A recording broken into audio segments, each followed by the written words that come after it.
The greenhouse project is a project that is being implemented in Katrini sub-county.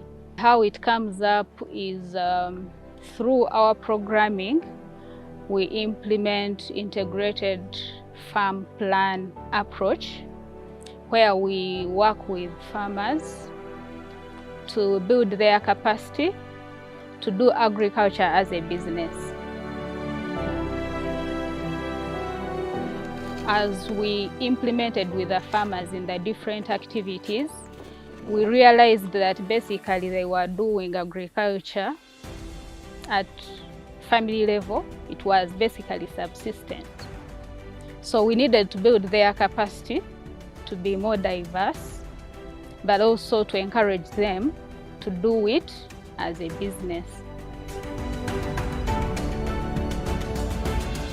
So in our approach, we focus on crop production, where now we are encouraging horticulture through the greenhouse, where we encourage planting of improved seeds, land preservation.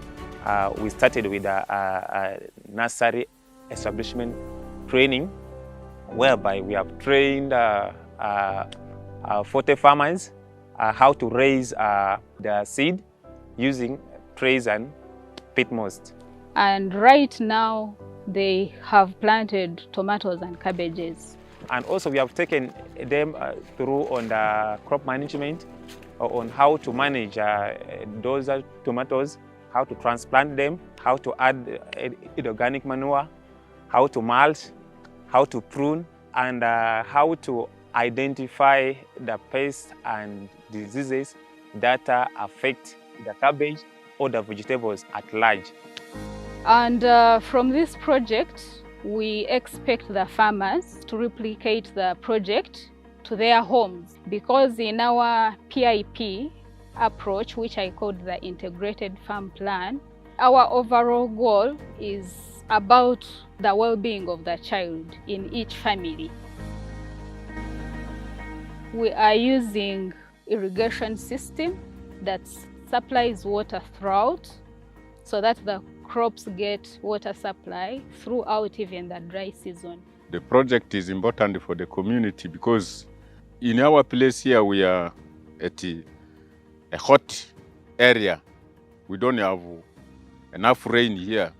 Terego being one of the districts which is like very hot, whereby it was not supporting most of the vegetable growing, and yet it is in high demand. So when this greenhouse came, it came as a solution. Now we have seen it useful to use this greenhouse at the dry season, such that we may keep ourselves busy. And we have realized that this greenhouse can even give us more money, such that we take our children to school. And right now, as I talk, some of group members have picked the ideas, and right now they have their own projects at their homes.